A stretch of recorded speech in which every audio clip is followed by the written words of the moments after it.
Good evening, everybody. I'd like to welcome to the Fraser Council meeting Thursday, September 14th, 2023 at 6:31 p.m. Could you please stand for the Pledge of Allegiance?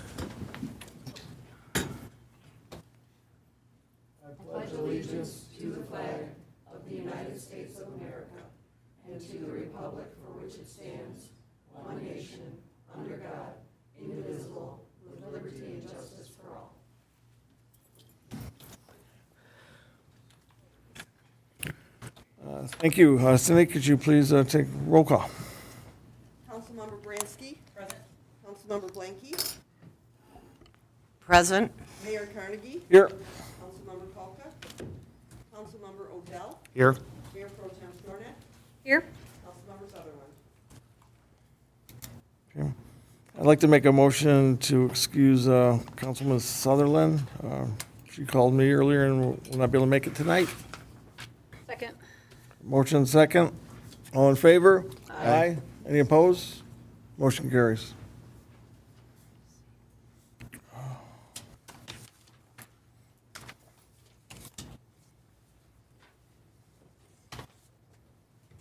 At this time, I would like a motion for the approval of the agenda unless there's any amendments.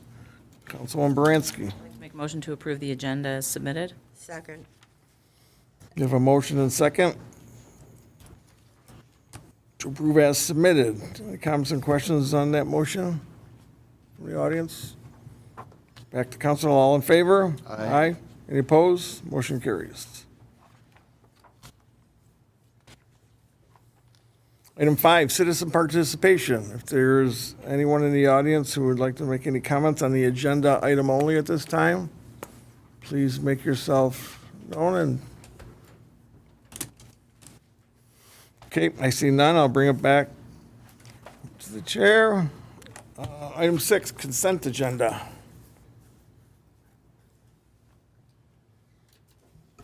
Councilman Odell. Make a motion to approve the consent agenda as submitted. Second. We have a motion and second on the consent agenda. Any comments and questions on that motion? Kathy, your comment? Yeah, I just wanted to, we automatically approved the consent agenda, and within that, we are appointing Karen Hodges, Nancy Urke, and Marty Iwanicki to the Historical Commission, and I'd like to thank them on behalf of the council for their time and volunteerism. Congratulations. It's Iwaniki, just so you know. Pardon? Her last name is Iwaniki. She gave it to me phonetically. What did I say? I don't know, but it wasn't that. Wanna It was keep- close enough was close. as far as I'm concerned, looking at it. We are grateful to have that. Get her some duct tape. and Yes. Move on. Yes, we thank you all for your support and help. Anything else? We'll bring it back to council. All in favor? Aye. Any opposed? The motion carries. New business, item A, flock cameras. It's quick. In 2 minutes? Check. Good evening. Good evening, Sam. How are you? I'm good. How are Good. you? Good.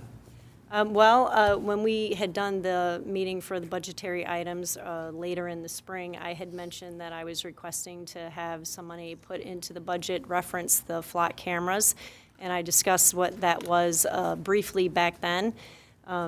Now I'm actually hoping to get it approved to make a purchase for flat cameras.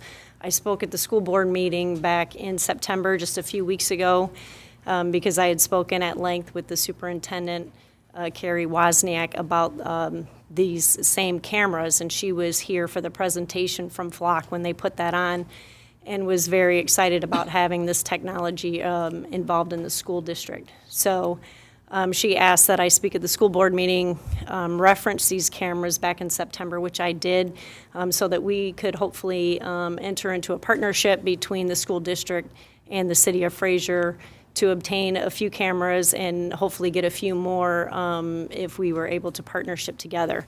So I spoke to the school board, gave them a brief overview of what the flock camera system was about, and asked if they were interested in partnering with us as expected by the superintendent, and they agreed to do that. So what I'm asking our board here tonight is for the purchase of 5 flock cameras, and the school board will purchase 3. So in the City of Fraser, we will have 8 right from the beginning, with the cost to the taxpayers here for 5. It would be for a 2-year deal. They are $3,000 per camera per year. That's a lease for the camera. And there's a one-time installation fee for the poles that they're mounted on. So in the proposal that I gave to council, it was for the purchase of 5, including the installation. But we would actually be buying 8. The school district would be purchasing 3. So it would be through us that I would buy 8, and they would reimburse us for the 3. But the idea of the flat cameras, as I explained briefly before, is it is a license plate reader. It does not obtain any demographic information, no personal information, no identifiable anything to any particular person. It is strictly for identification of vehicles. The idea would be that we would put them around the city so that as cars come into the city, the license plate reader is just continually snapping pictures of these license plates. And it's not until information is put into the software that a vehicle would be flagged. So for example, if a vehicle was known to be wanted either because it was stolen or it was used in a particular crime, that information would be input into NCIS or NCIC, which is part of the database used by the state and the national government to identify vehicles. So it would be put into the hot list, and once a license plate reader camera, a flock camera, catches that, it immediately sends that information to dispatch or into an officer's vehicle, depending on how we have it set up, because you can do it so it's just locally, or you can have it such that you are tied into the flock system nationally or regionally. So nationwide, there's about 4,100 agencies that utilize this, but then that's nationally, but more locally is obviously what we care about in the cities around us that are also part of this program, such as Roseville, Macomb County Sheriff's Department, Sterling Heights, Clinton Township are all involved to some degree with the flock system. So any information that is put in locally, would have access to other flock cameras in the region. So on top of it being the license plate reader, that's what it's designed to do, but it will also, because it captures the license plate, it also captures a picture of the car. So any outstanding identifiable marking on the vehicle would also be captured. That doesn't get put into the system, but as the investigation based on a flock hit evolves, you would then see that. So let's say, for example, we have information that a red sedan was involved in a crime in a particular area, be it stealing a car or car theft or an assault or a kidnapping or whatever it happens to be. Even if we don't have a plate, we can put that information into the hot list that we're looking for a red sedan that was in this particular area at this particular time, go back and review the snapshots that the flock cameras have captured, and hopefully identify a vehicle and go, oh, well, there was this red car here at this particular time. Maybe there was 2 of them, but based on other identifying marks and other information received, we would be able to say that this is a car or it's not the right car and investigate it further that way. So it is an investigative tool. It is more eyes out in the street and on the roadways, which kind of takes place of people being there as opposed to needing an officer here, here, or here. This technology snaps these license plates, puts them in the database for no more than 30 days. If it's not used for an investigative or criminal purpose, it's shed from the system forever. The software is the same software that is used. It's encrypted by the federal government, that being the CIA, the FBI. That's how trustworthy this software is to prevent any data breaches. There's auditing tools that come with the software to make sure that officers are using it for its designated purpose. We can audit it every day, every 30 days, however we chose to do it. You can't just put in information without having a specific case number or it being related to a particular criminal investigation. You can't just put it in just for the heck of it and say, oh, let's see how, it has to be tied to a particular case. So the auditing is there, the regulations, the strict regulations are there to make sure that it's not being abused. But it really is just an extra tool to help law enforcement on these particular cases in the absence of having an officer at every corner to try to get this information. Sam, I just have one question.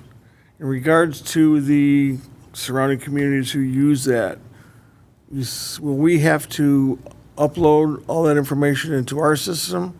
Or can that automatically be done by the system itself? No, the system is only as good as what we put into it. We have to put everything have to in. put the information in there, and we have to say, yes, these other communities have access to it. So we could restrict it just to our people if we wanted to, or we can open it up to other agencies to have access to it. But there are restrictions like that are up to the agency in particular to release or not to release. And most of the agencies around, for sure. I mean, the idea is to have more eyes out there and to have more tools to investigate things. So the idea is that we will share this information, but if there was something that was strictly local for us, then we wouldn't. And I'm sure those other agencies do that too, if there's something that they deem is just for them. I can't think of a particular instance for that, but there may be something that occurs that we don't release. Councilwoman Baranski.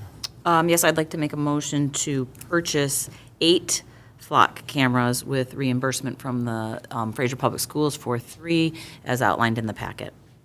Second. So we have a motion and we have a second. Any comments and questions from the audience? Back at council? I see none. All in favor? Aye. Any opposed? Motion carries. Thank you so much. About timing, how long will it take to do this whole thing? That's a good question. I've been in touch with them quite frequently, and I think it's pretty quick. They have these things on the ready. I mean, it's just up and coming, and a lot of people are using them. I can't tell you specifically, but I think the longest part would be the installation of the poles in these particular Right. areas and us deciding exactly where we want to put them. When I was in touch with them, I actually, we were sharing a computer and had the map of Fraser up and trying to decide strategically where we think they should go. We've already talked to the school board about what we want to do with those 3.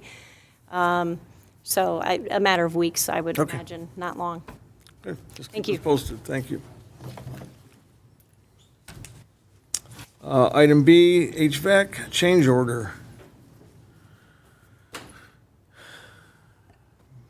Mr. Vigron.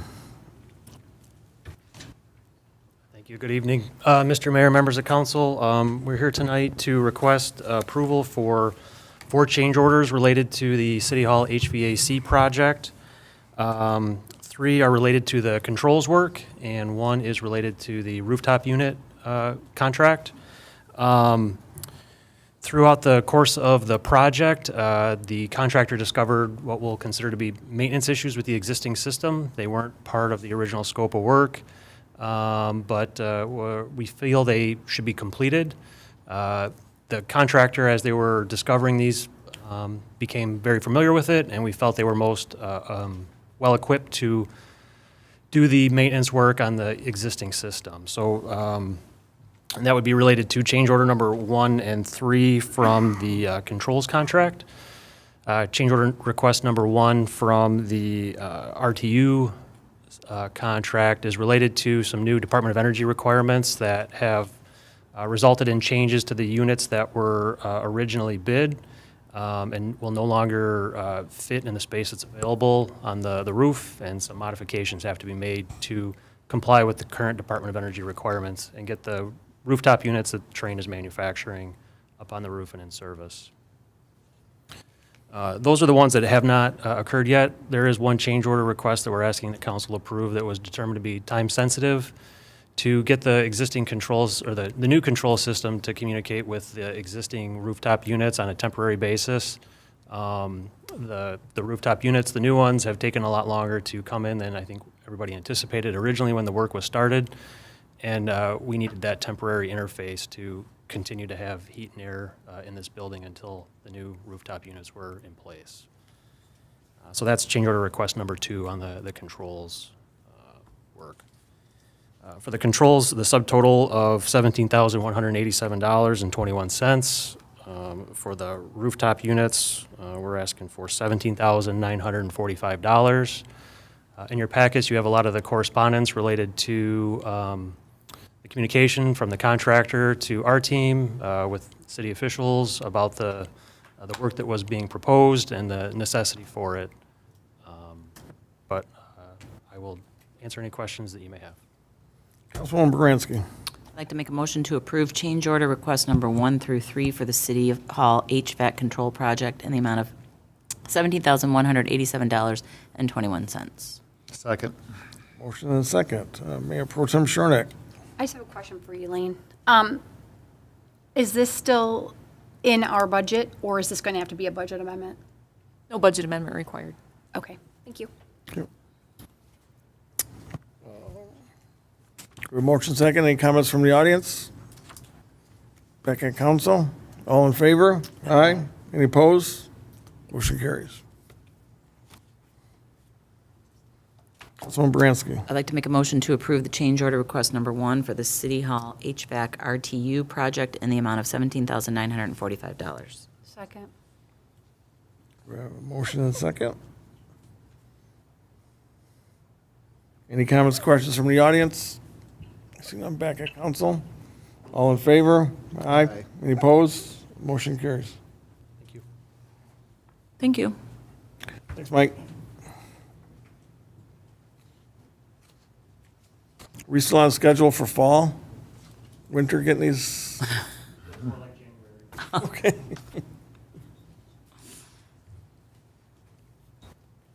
We'll have to be burning wood to keep it warm in here. Right? Item C, Commerce Water Main Break, asphalt. Good Evening, evening. Mayor and Council. If you don't remember, I'm Rob Barrett, the new Department of Public Works Supervisor. Before you tonight is a proposal to replace the asphalt from a very large water main break that we had on Commerce Park. The large asphalt is needed because the water was coming up in different sections of the asphalt, and it took a lot of effort to find where that break was, and we damaged a lot of the asphalt doing this repair. So before you is a proposal for the asphalt replacement of large water main break at 34700 Commerce to Asphalt Unlimited, Inc. And that's just kind of really like a whole repair restoration right now. Not Correct. just to cap it, but just to do it right and fix it right. So our crews restored it and brought all the stone up to grade so they can continue their trucking operations there, but we do own like 1,200 square feet of asphalt there. Right, okay. Mayor Pro Tem Shornick? Question for Elaine. Is this coming out of the streets budget or is, again, this going to be a budget amendment? Water and sewer. Water and sewer. Perfect. Thank you. I would make a motion then to approve. Second. Good motions. Okay, go ahead. What? We have a motion and second. Mr. Delia, did you light on, or you're just going to do one? No, I was going to make the motion. So. We have a motion and second. Any comments from the audience? Back at council. All in favor? Aye. Any opposed? Motion carries.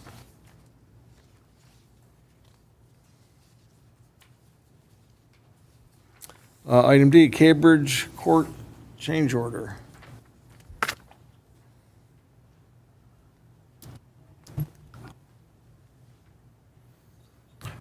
Mr. Mayor, members of council, we have completed the Cambridge Courts project, and as part of the project closeout, we prepare what is called the final balancing contract modification or change order, which basically takes all of the quantities, the units of work that were done, and balances them out to the work that was actually completed versus what was in the contractor's contract. As part of that, there as part of the contract work, we found some areas that were in worse condition than we initially anticipated. The contractor performed those repairs after discussion with the DPW as they were time sensitive. Again, when we get to the final balancing, there is a net increase in the contract of $10,900.44. The total project budget of $200,000 is, we're still about $23,000 under that with all the project costs included. But given the individual contract, we are requesting that City Council approve a change order for the amount noted. Okay. Councilwoman Baranski. I'd like to make a motion to approve an additional $10,900.44 in contract cost for the Cambridge Court pavement maintenance contract with Al's Asphalt Pavement Company. Second that. Motion and second. Comments from the audience? Back at council. All in favor? Aye. Any opposed? Motion carries.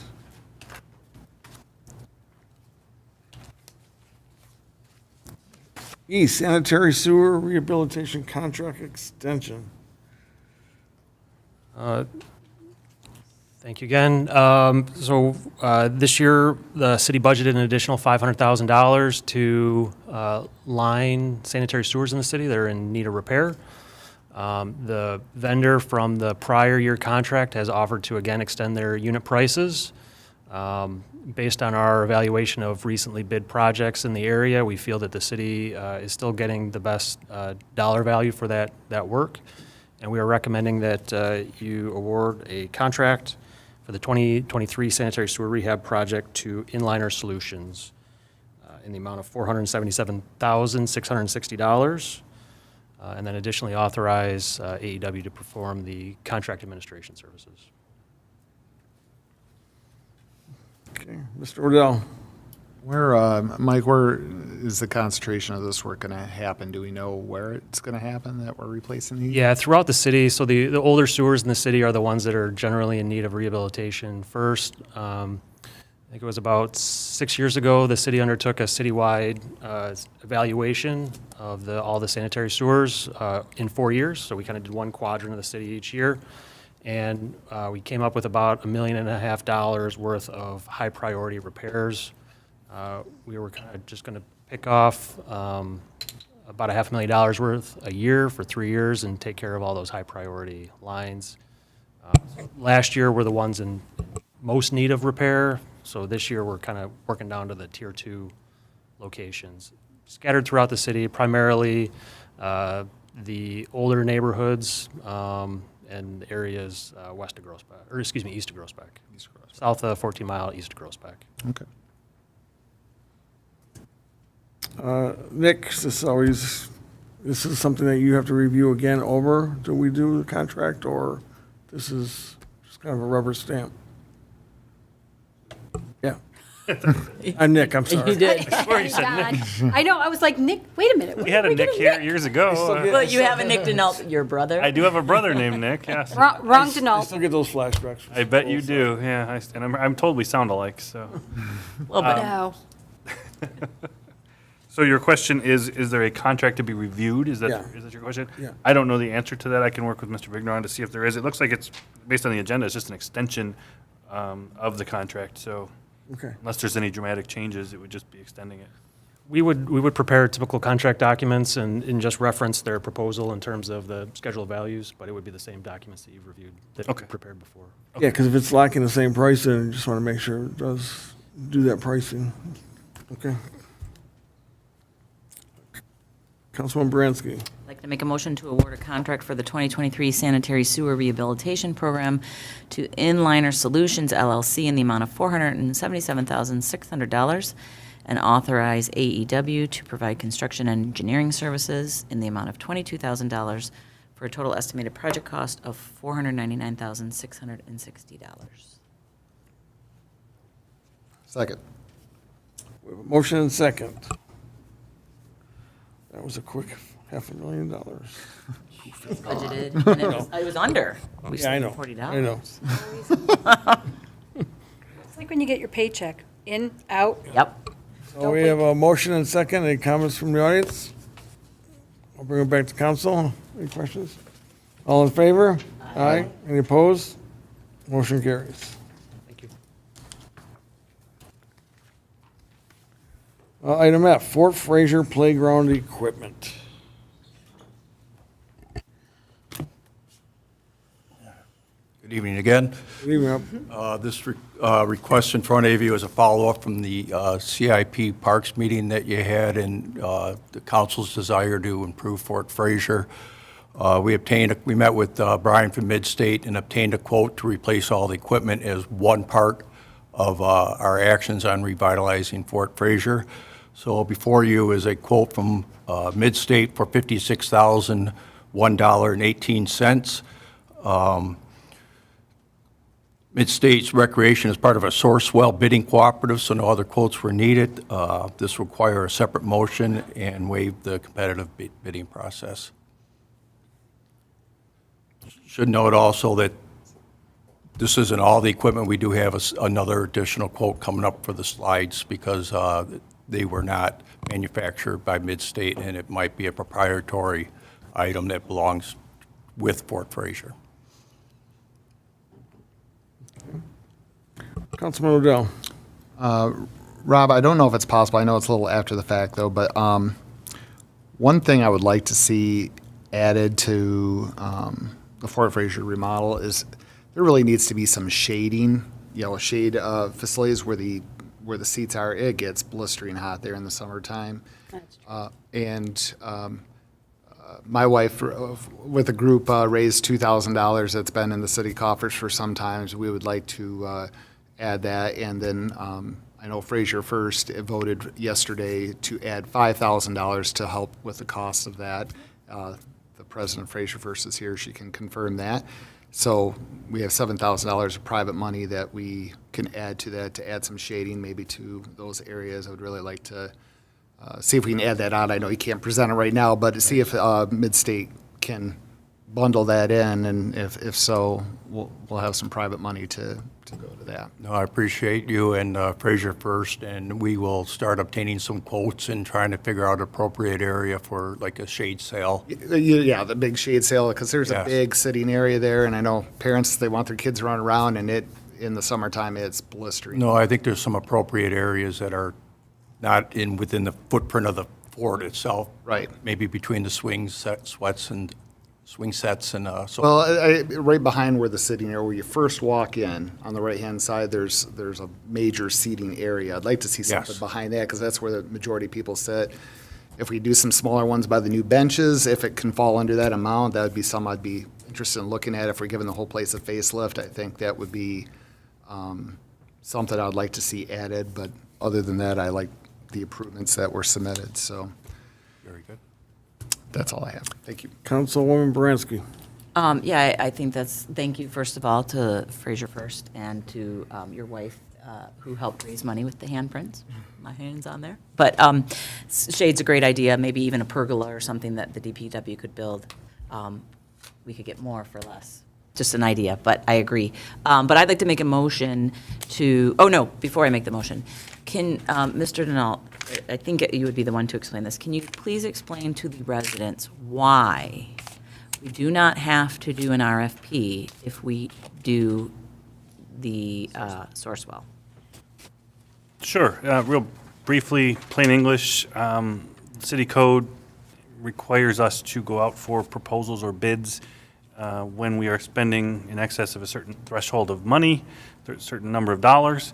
But when a product that we need is only available through a sole source, through one provider, then the exercise would be futile, it'd be moot. So there is an exception allowed so long as the council agrees that this is a sole source purchase for doing it this way rather than going out for proposals or bids. Is this different, though? This is the one through the state of Michigan where they already, that's. Oh, I thought you said Sorry, sole I'm source. sorry. I may Do you have- mean cooperative? Yeah, I may Yeah. have misspoke. If I'm they're a sorry. part of a cooperative, then that is another exception, where the cooperative does the bidding work for us on a larger scale to try to create a volume discount for municipal and other governmental entities. So that's what this would be if it's a cooperative. So this gives us the ability to save time by not having to do our own competitive bids and incurring all the time and expense, and actually get the best price because we're getting the benefit of the entire state of Michigan municipalities potentially taking advantage of that expense. Is that Correct. That's a good way to look at it. perfect? Okay, thank you. I would like to make a motion to waive competitive bidding due to Midstate being part of the Sourcewell bidding cooperative. Second. We have a motion and a second to waive the bidding process. Any comments and questions from the audience? Right to council, all in favor? Aye. Aye. Any opposed? Motion carries. Mr. Mayor, I'd also like to make a motion to approve the purchase and installation of the new playground equipment from Midstate Recreation in the amount of $56,001.18 for Fort Fraser. Second. Motion, second. Councilwoman Blinky. Rob, is this the first meeting you've been at? Besides the one I was introduced at and the 24 or so I watched live. Well, I wasn't sure and I didn't want to assume. I just wanted to welcome, I've not met you, and I'm going by what I read and seen that you are the supervisor of the DPW. And I'd like to welcome you. I was wondering, like, who is, and I wish you well in your career. I wish you many years here in Fraser. And I'm going out the door, so I thought I'm on a short leash right now, so I just wanted to welcome you, wish you luck, and thank you. Thank you very much. City of Fraser has been a blessing and an awesome place to work for here. Okay, thank you. Very glad to hear that. Okay. So we do have a motion and a second for the purchase. Any comments and questions from the audience? Name and address, please.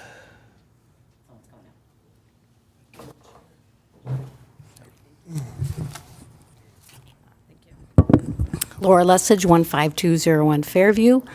I guess I'm concerned that the motion is to replace the equipment that's there and that nothing was looked at to maybe change it up. Do we really need all the different items that were listed? Could they be something more modern, more newer to the kids? Because, some of this stuff was developed like many, many years ago, and maybe the kids just don't use it anymore. But that's just my thought, is that, some of the items should have been reviewed for more modern things. Thank you. I think there are updated versions of them, or they're not wood or any of that old stuff. It's The fake zip line, the fake zip line. like they could have updated Yeah, I something see like where you're that. going with that one, yeah. Okay. May I address that, Mayor? Sure, absolutely, please.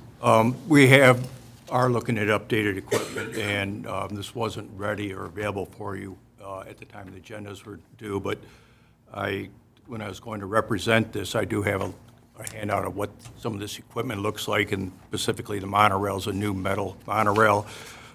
There's me and her, or whatever, the swing where you can slide with your, play with your kids. And so this is updated equipment with trying to fit into the existing footprint. So like the swings will stay, but they're going to be new swings. The monorail will be, but it's a nice-looking modern monorail with metal poles and so forth. Great. Thank you. So we have a motion, a second. Any other questions from the audience? I got one other comment. So when we had the meeting a couple weeks ago, you guys are also looking at like updating the exterior with the finish and stuff like that, but this is just for the equipment inside, correct, to replace, and then you're going to go bring it back and give us the cost on updating the, spraying the wood and all that type of thing, correct? You are correct. This is a quote before you to replace most of the equipment. We're waiting on a second quote for some slides and a couple other priority pieces. But a lot of the other work, besides, we had the wood chips that were installed, which made it look a lot nicer, but we have our crews out there right now replacing the old chains and putting new blue rubber hoses on there. And a lot of the other improvements we're going to do in-house and might not need a proposal in front of you. I might be ambitious, but I think our crews can sand and power wash and restain most of that. And I heard a suggestion from one of the council people that maybe do a cooperative and offer some community service to the Fraser High School Art Department if they want to repaint the murals for us and there's a desire to keep SpongeBob and some other things there. So the rest of the efforts are going to be minimal costs. The shade cell might be something, and the slides might be something, but a lot of this we're going to be able to handle in-house. Okay, perfect.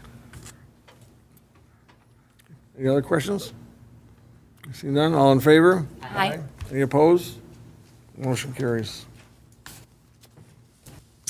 Item G, the used DPW equipment auction.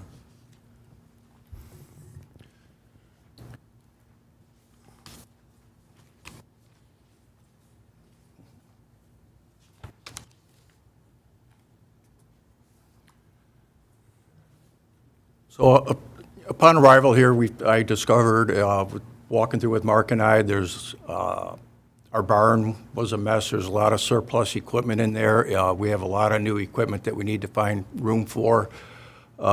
We walked through with the guys, and it was Mark's and myself's decision to try to get rid of some of this old equipment that's been sitting and hasn't been used for years.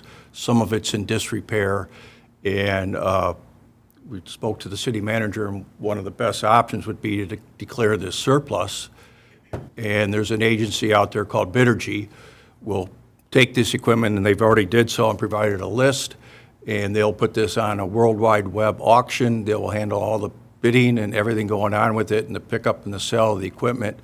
What I'm requesting also is for you to authorize declare this equipment surplus and authorize the city manager to sign a contract with Bittergy. Signing a contract with Bittergy, they will collect all the money from the sale, and it's a online bidding process. And once they collect all the money, they will retain 5% and issue a check to the city for the remaining 95%. Mayor Pro Tem Schornak. I'm assuming that's after cost and everything as well. What's that? I'm assuming that's after cost and everything like that as well? Yes. Okay. So do you guys have they given you like a rough estimate of what they anticipate? Like, so for example, when I get a car repossessed, I get a breakdown from my repo dealer, who also has an auction, that tells me like, here's all the things that need to be fixed, here's what we think we can get for it here, and they give me like all the breakdowns of what needs to be repaired and what the blue book would be and everything. So is that something that they do for us as well? So we have like just a rough idea of how much money you guys might be getting back? So included it in the list. They can't guarantee an auction value. Well, no, I know, not a guarantee. Again, just a Right. rough idea. But in the list, there's a estimated auction value listed out here, and we have the right, when we work with them and sign the agreement, to put a minimum bid start amount on some of these items. So we'll, Mark and myself will meet with the city manager and when we sign this contract and determine which minimum bids we want to get. But if you see there's the street sweeper on there, then we have a brand-new street sweeper, and we have it's just sitting in the garage with one broken motor, and they expect to get $15,000 to $20,000 for it. So this could be a nice, I think the hydraulic concrete breaker, that's no longer needed with the new excavator and the concrete breaking attachment that we added, and the value that they estimated was $12,000 to $17,000 for that. cool. So it'll be nice to put some money back in the budget. City of Fraser garage sale. Yep. Well, I'll make a motion to go ahead and authorize the used DPW equipment auction sale. Second. Motion second. Councilman Rodell. One quick question. On the list here, there's asphalt sealant. Isn't that something that would be used on an ongoing basis? I mean, So the story, Mark and I had to figure out is the asphalt sealant was bought about 10 years ago or so.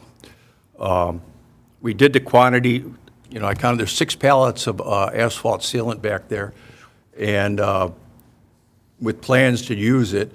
In my opinion, in Mark's opinion, and I'm sure Mike's opinion, placing joint sealant down is a skilled technique that our DBW is really good, but it takes a lot of manpower, a lot of traffic control, and a lot of precise prepping to do this correctly. So I'm not sure what the intention was in the past DBW directors, but we had 6 pallets taking up space that we weren't intending on using this material. The bid auctioneer, Derek, he also suggested that with the price of oil drives the price of joint sealing. He said this might be, I think he was joking, but this might be more of an investment than gold because the price has gone up so high, and they might be impressed on how much we sell this for. But you're saying that our DPW doesn't use it at all at this point? We do not use joint sealing. Mike can confirm, but we have a joint sealing program to come out and reseal the roads, and it's a lot cheaper, more effective, and professional job that's going to last. There's critical components in joint sealing where you have to blow out the joints and fill it at a certain level depending on the weather conditions. If you put too much in there, it'll make a mess and squeeze out in the summertime, and you put too little when the joints pull apart in the winter, the sealant will come apart at the joints and you end up getting water in there.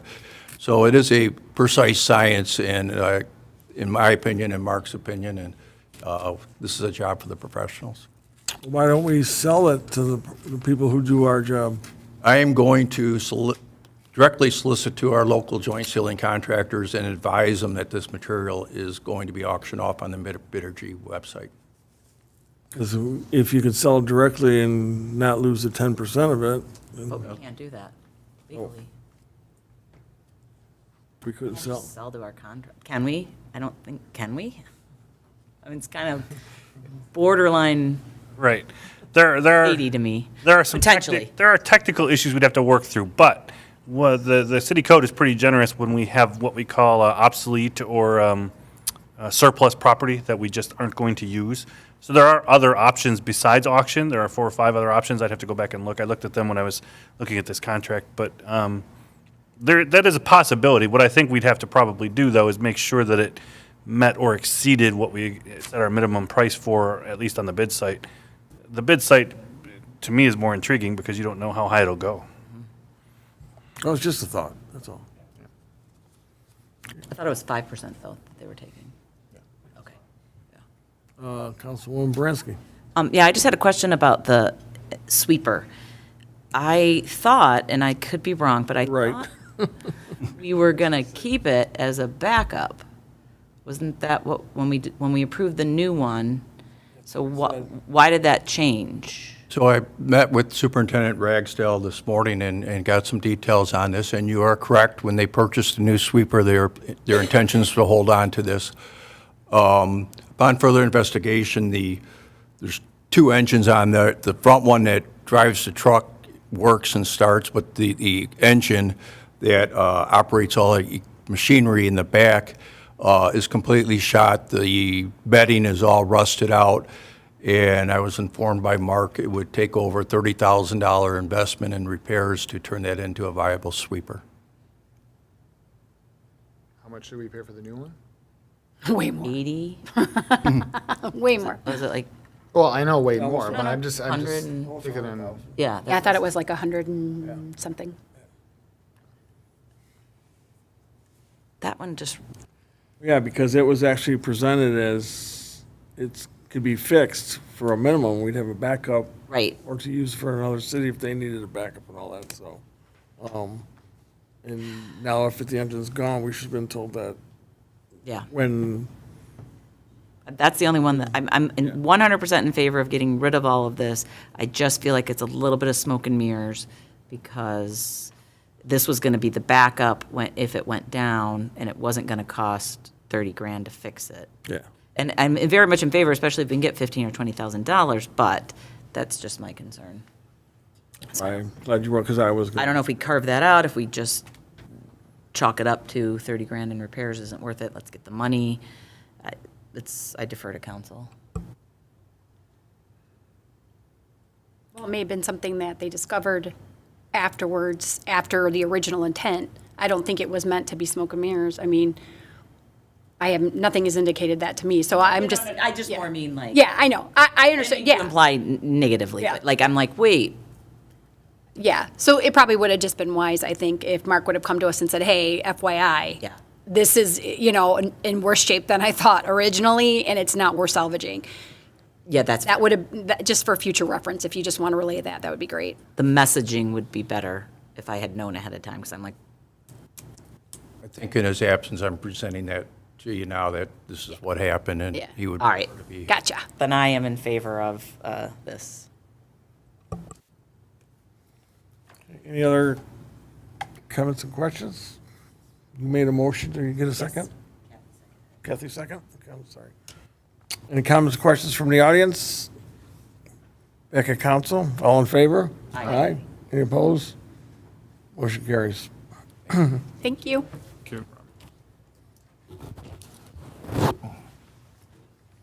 A wage adjustment for the smart bus driver. Ms. Levin? So when we were reviewing all of the wages with the new HR administrator, Nicole Adams, in the office, the smart bus driver brought it to our attention that his wages, he did not feel were in line with what other smart bus drivers made. The HR administrator did take a look at other communities, including Roseville and Centerline, and they're at the $15 an hour wage rate, and we're looking to raise his wage to $15 an hour. With the 2.5% increase that he got, his current wage is at $14.09 an hour. We're just looking to approve getting that promotion, or, I'm sorry, getting that increase in the wage rate for the smart bus driver. This is offset by the smart credits that we get.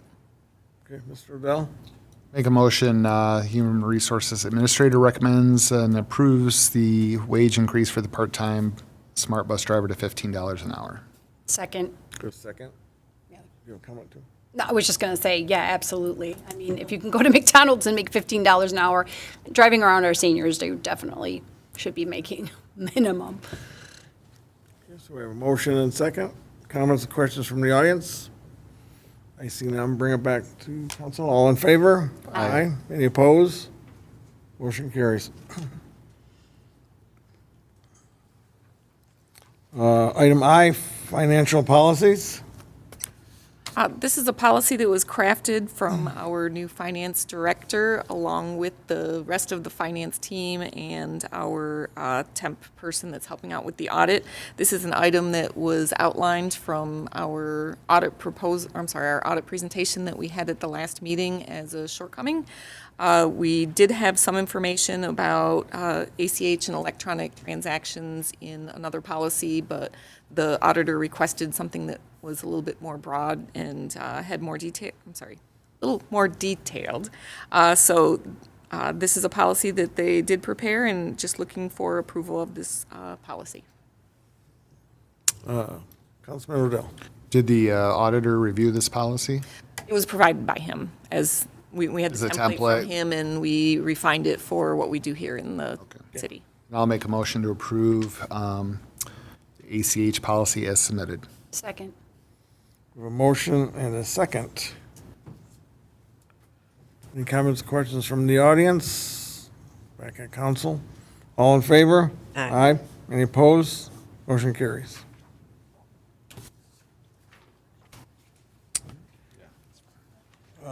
Fiscal year 22-23, audit status.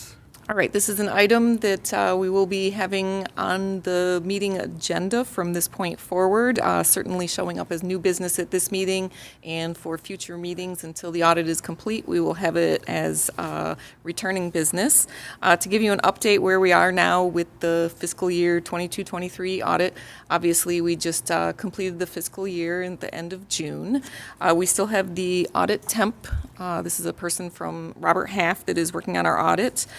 She is about 25% complete with compiling the documentation required for the audit. She is working with the finance director and starting to bring her up to speed with everything that's required for the audit. We've already corrected the material weaknesses, which were those adjustments from the OPEB. We are now current with all of the required reconciliations, so everything should at this point in time be getting on a more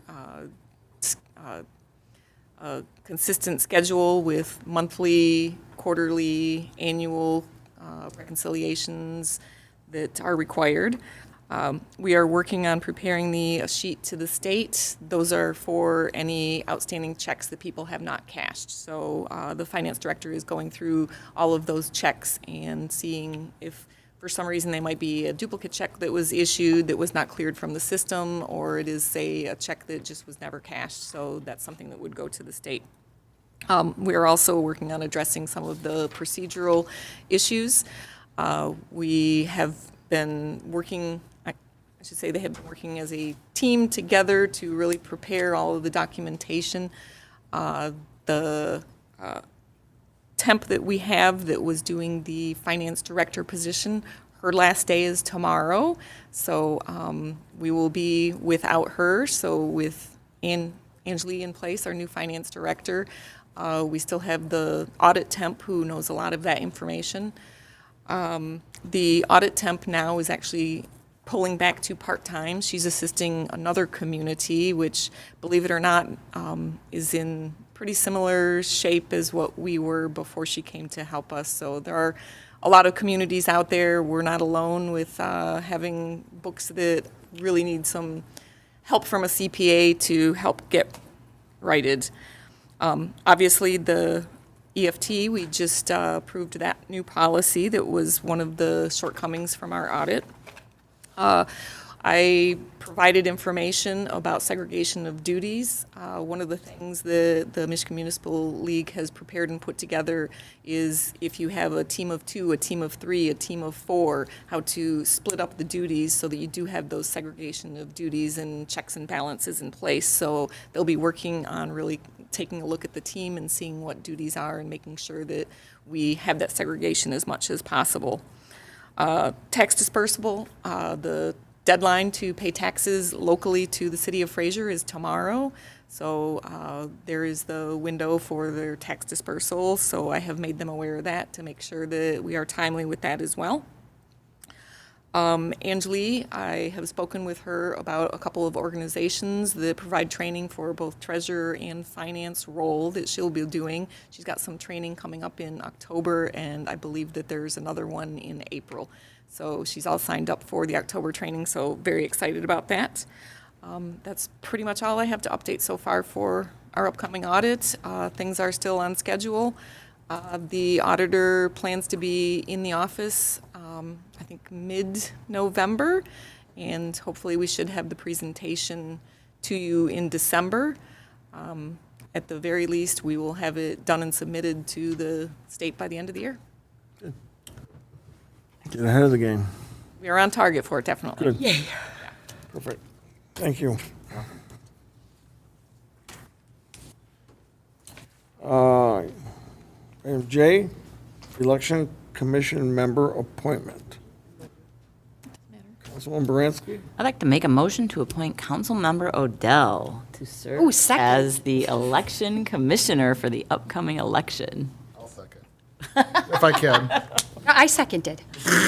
You don't want to second your own. Oh, okay. All right. Okay. Be a humble man. That sure. I'll second it. Enjoy those 5-minute meetings. We have a motion and a second and a second. I did. Any comments, questions from the audience? Back at council, all in favor? Aye. Any opposed? No. Thank you, Mr. You're all set. Have fun, Patrick. Well, I did the ask other them ahead of people time. they didn't show up, so strategically. That's okay. I was actually going to do it anyway, so I was going to make a motion for you too. I really was. I've seen the It meeting. worked out well. I whispered and asked if it would be okay. That's funny. Item 9 is a report of city administration. Not much to report today. We did have the movie night in Steffens Park, and we had over 100 people show up to see, I think it was Super Mario Brothers, so it was well attended, so great little event there, and fortunately the weather held out. I know Martez has had bad luck with rain, and it was a nice night. The Public Safety Department is doing child seat inspections by appointment this coming Saturday from 10 to 1. So if anyone is interested, please contact the Public Safety Office. That's all I have. Great. Report of mayor and council. Amy, you default automatically. I would like to point out that this is a record in my 4 years here. Even with special meetings, I think, that we have accomplished a lot of business. That's all business. In an hour, and I appreciate, and I want to thank everyone here for, and most important though, I want to thank the employees who came prepared, gave us the packets ahead of time so we could get right to the heart of it without having to ask for information. This is how the City of Fraser government should run. And so I'm just going to leave it at that. Great, That's thank it. you. Ordell. Okay, the Fraser Lions Club here is going to have a Fall Family Fun Day on Saturday, October 7th. They're going to have trick-or-treating from 2 to 5 p.m. and a live band from 6 to 9 p.m. with a $5 cover. They'll have food, cash bar, good time. They set up the band right in the parking lot, and it's a great time, and you've got room to go in the club if you get too cold or whatnot. So ask residents to check that out. Also, I would like to discuss, I know we just had our carnival and everything, and our contract is up with the Lions. The Lions do want to get the new contract set up as soon as possible. Very minor changes is what they're looking at. So I'd like to put Derek in touch with Don and city manager just to get that process going so we can just lock up, so we're not waiting till the last minute and have plenty of time to make sure everything on both sides is ironed out well ahead of time. So I'll forward them his information. I'd like to see us get moving on that because we had a very successful Lions Carnival and return the parade and things of that nature, and we want that to grow and keep going. So other than that, and thanks Fraser First, Sherry Stein, for suggesting to add $5,000 to make improvements to the park. I know it's very dear to Fraser First that they want to keep investing in the community, and appreciate them stepping out and continuing to make that effort. That's all I have. Great, thank you. Ms. Blanky. Thank you. Elaine, I have a question. We received, I'm sure we all received the same letter from a resident in the housing regarding the smoking policy at that residence. What is the current ruling on that smoking policy? So I'm not sure if you recall, but I think it was about a year ago, Suzanne had kind of worked on putting together or pushing forward a no smoking policy within a perimeter of buildings, and worked with Don Denault on putting together language for that, and council passed it, I believe it was about a year ago. Yeah, I know, I recall all that. I was just surprised to get this again, but, so was a policy approved? And Yeah, one- it actually said 100 feet from the building? Yeah, if you recall, at the time, one of the complaints was some of the people that were living adjacent to where that bench is out back, and that the smoke would waft into their balconies and decks, and that was part of the problem. Okay, well, I don't know who blessed it or anointed it or stamped it. Council as a body. Well, I think we made a mistake. I don't recall, I recall all of it, but when you look at this letter that this resident sent, it kind of legitimizes the fact that, 100 feet is just outrageous within that structure. It puts them in the forest, it puts them in RV's parking lot, it puts them in the corner, it puts them 15 Mile Road. And I guess what I'm going to say is I recall when it was 25 feet, you know, and they had a little bench in the back and birdhouses, and they weren't bothering anyone. They weren't protesting.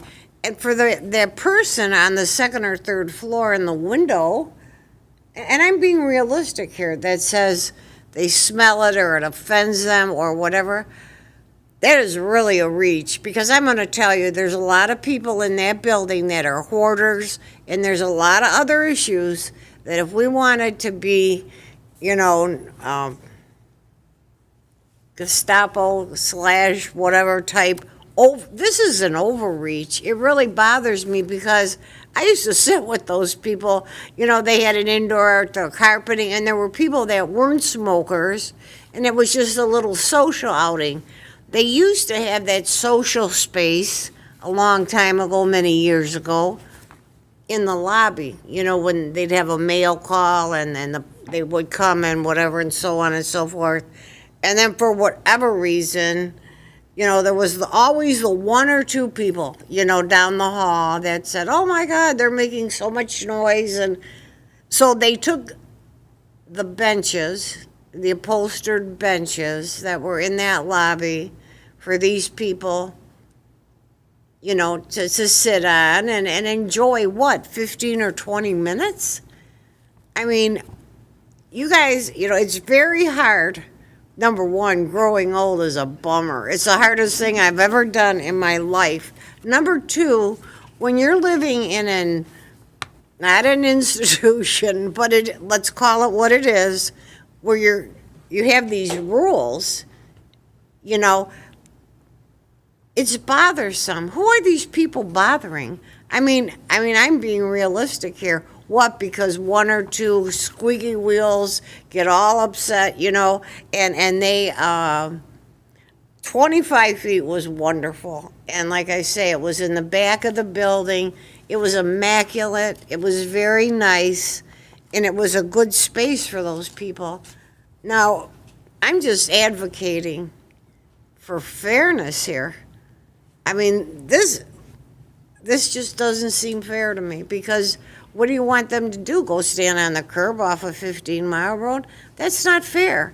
And especially when they sign their leases and contracts, you know, it was a different, and I get it. Oh my gosh, I get it. The world is changing. I get it, you know. But they complied with that without we didn't have pickets and we didn't have, you know, confusion with it. They were very compliant with that. So I guess I'm going to throw myself at the, what would you call it, at the feet of justice here at the court. And I think we should reconsider it, if you don't mind. And I know I'm probably out of line since the council did approve it. And I also know I'm a short timer. But I have to admit, when I saw this, and I think you all recognize the fact, I rarely advocate for something like this, but I guess it's just like hearing people go on about parks and this and shade and toys. I get that too. I'm a great grandma. I get that. But I'm a senior also. And I look at this and I think it doesn't even make sense to me. It makes no sense to me at all. You know, I don't see it as a fair policy. So I have like 1.5 months left. So could I make a motion here? Well, I can give you some history a little bit if you'd like some, real quick. Well, I am already, I'm all ears. Actually, a lot of the rules were being, it's never been really enforced, but then there were people smoking in their rooms. Then it became in the bench at the front door, which is 10 feet away. And everyone was smoking at that bench. And then that became people complaining, going Right. in and out. Then they moved it out a little bit, but actually, Kathy, the sidewalk's right there. They can smoke on the sidewalk, it's public property, and that's only 50 feet away. So there's really not a, Well, you know. you know, you and I were both there when they built that building. A lot of us were. And my mom lived there. A lot of our parents were there. We all have history, you know. Yeah. I get it. But I guess when It's not I say, enforced. huh? It's not enforced. It's not important? Enforced. Enforced. Okay, well, I'm glad to hear that. It's not enforced. So anyone that lives at the senior housing, I hope I'm making some kind of sense. It just seems a little bit of an overreach. And again, 30 years from now, you guys remember this night, and it's hard. It's hard enough getting to that point, and I just don't see it as a threat to our safety. I don't see it as a threat to humanity as a whole. And I just think, thank you, Mayor, for your "it's not enforced" comment. So that makes me feel better. Thank you. You heard that right, Samantha? Just being honest. Just being honest. Okay. Okay, and again, it's September, unbelievable that another year has, and I'm going to say something probably Mike will say, but I'll talk about the carbon monoxide. It's that time of year where you check your batteries and your smoke detectors. Oh, I said smoke. And carbon monoxide, very, very prudent to do that, very safe. It could save a life. So enjoy your fall holidays, and God bless you, and God bless America. Thank you. Thank you. Mayor Pro Tem Schornick. Yep. So the Baumgartner Museum should be back open finally after all the repairs, coming up for, I think it's October 4th. Maybe it is October 1st. Whatever the first Sunday is. Hold on one second. Let me look because I didn't look. Yep, October 1st. Okay, so October 1st for tours. So if you've never been, definitely get in there and check out the history of the history of our city. They will be having a half-off barn sale only from 9 to 4 on Saturday, October the 1st. Or on Sunday, Sunday, October the 1st. And they are accepting donations at this time, but only Christmas items. And they are accepting them on Wednesdays only from 5:30 to 7:30. But only Christmas donations at this time because they have enough. That's why they're having a half-off barn sale. So come look at all the things they have. Other than that, I had another load for him, too. Shoot. yeah, you're going to have to hold it. Yeah, sorry. Other than that, I think that was all I had because, yeah. Yep, that's all. So I only have a couple of things. As a reminder, October 8th, it's going to be the firefighters and public safety open house. We'll be out there again serving those great fireman hot dogs, and we're getting close to the 70,000 mark, so At what time? it'd be nice to have everybody out there. It's 12 to 3. We'll have a lot of things going on. This past Monday, our Honor Guard did the 9/11 ceremony, posted colors at the county, which was really attended by a lot of people this year for some reason. So it was a really big event, and we actually head off tomorrow for the state. We're putting 127 firefighters on the memorial wall, on the state memorial, so we'll be there this weekend honoring all those families. And I think that's all I have at this point. Citizens to be heard.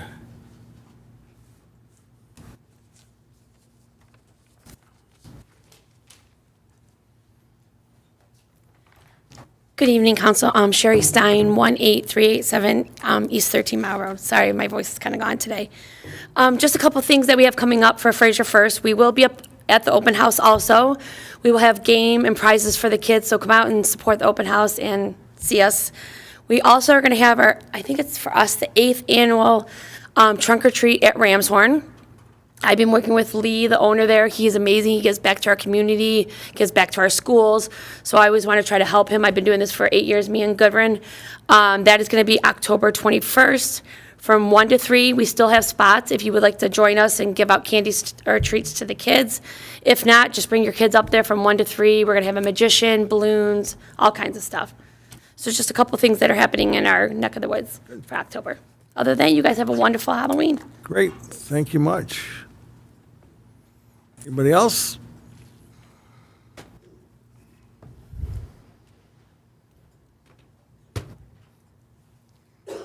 Name and address for the record, please. Ken Imler, Hawk Industrial, 18500 Malin. We've been meeting and looking into just giving an update on the roads. We're pursuing grants. They're out there. We're making connections. We might not know people, but we know people that know people that know people. And we're going to pursue that to the end. And we're also looking at other alternatives. I think the consensus, if we're happy, you'll be happy, right? So we're working at, I love you. Yeah, so we're we're working on the looking, same thing too, on the sides too, so it's like. okay, wonderful. Yeah, when we get something worth meeting, we'll call and bring you guys in. And who are our liaisons? Yeah, we've actually got a Amy? couple. Getting emails from. We actually got a couple emails from him, so he is keeping us informed and, Oh, from who? Jeff Sistiano. Oh, he's emailing you? yep. So we've been communicating back and forth, Okay, updates, so, I didn't know that. yeah. I'm not in the loop, apparently. I'm gonna have a Get in the little loop, chat. Ken. About coming to you for the updates. Hey, please do, man, you know where I'm at. So we're just trying out, different surfaces. We want to prove that they work because, whatever we can do to get it done and Mitigate the cost. exactly. All right, that's it. Right, great, Thank you. thanks, Ken, appreciate it. Anybody else?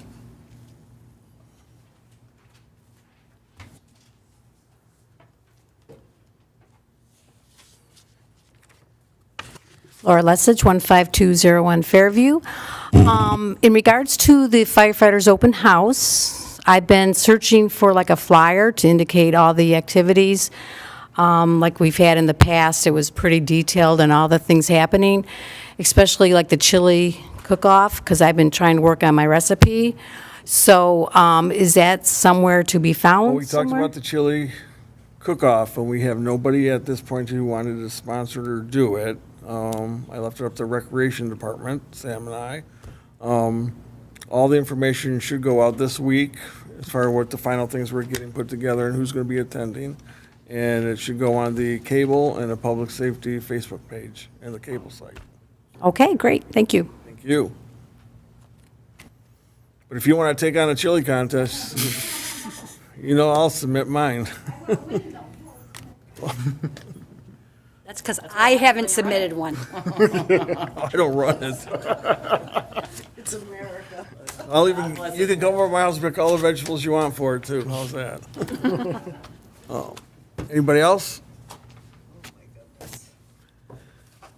Okay, I'd like to make a motion that we go into closed session, item A for a city manager evaluation. Second. Oh, Oh, go ahead. Come on. We're nice people up here, so. Well, 15910 Sugar Maple. I came up and paid my taxes today, and I've been to the city office before and had some discussion with, my concern is the status of traffic on Utica Road. I live in the subdivision there, but prior to the new restaurant opening, having the ice rink and tournaments and turn lanes, and now with a multiple driveways, little strip shopping things, everybody has their own driveway, so there's constant, the traffic at 15 in Utica, that corner is notoriously horrible for accidents, and the weather is lovely now, so I'm just waiting for the inclement weather and watching the progress of problems. You can't get in and out of the subdivision there by the new restaurant. The parking is up and down French Creek. The parking lot's on both the restaurant parking lot and the parking over where the Fraser bike parking strip is packed, and we haven't even started with the hockey tournaments yet. So you can't, you can't, the turn lanes are packed with people going both left and right, north and south. I'm very much concerned, and what are we gonna, Yeah, we how does can- planning work out? I can give you a little bit of information. We've actually looked and talked about getting a light put up there, which obviously we haven't been successful because it comes down to the county. And Well, do, so close with the light at 15 in Utica. yeah, I know, but yeah. And Juan Blanco's, yeah, I live on French Creek, so I know exactly. But they actually made deals with the bike shop and the other stores to be able to use their parking for their facility. And And it's it's not, packed. You yeah. can't even find a place to park over there. right. Well, there's not during their business hours, so they can't, they have to only use their lots during their non-business hours of the bike shop and that.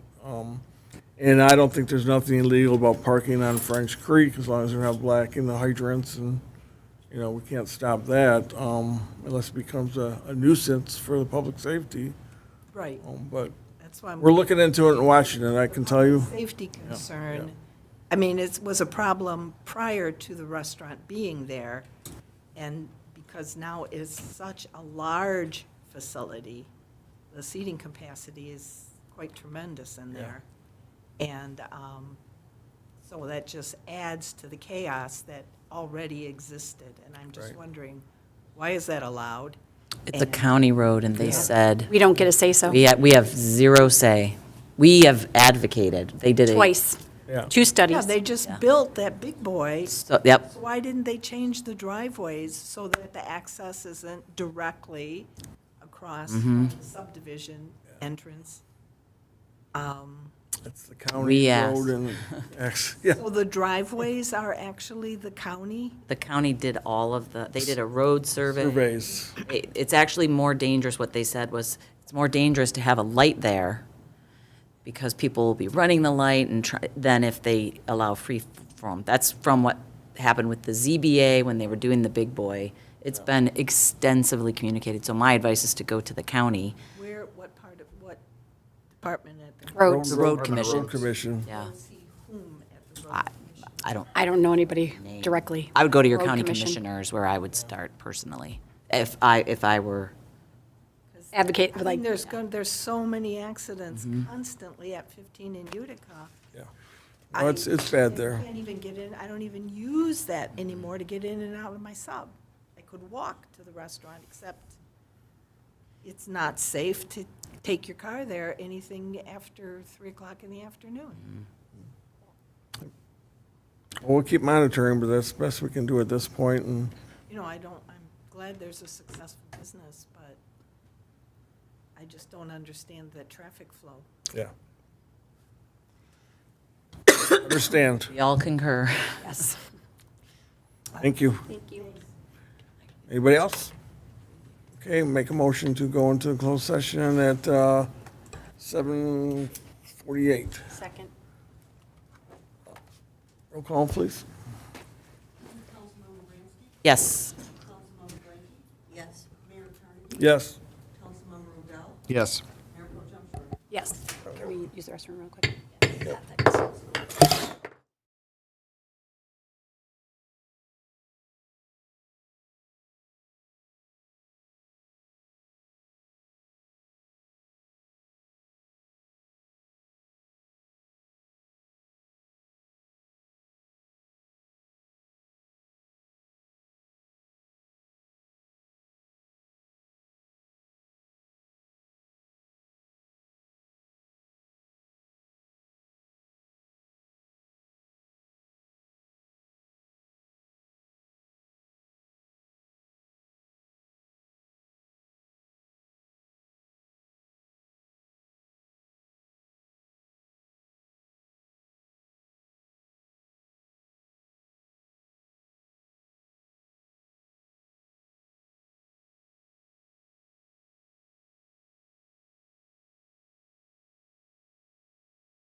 I have no clue. We call the meeting back to order at 8:43 PM.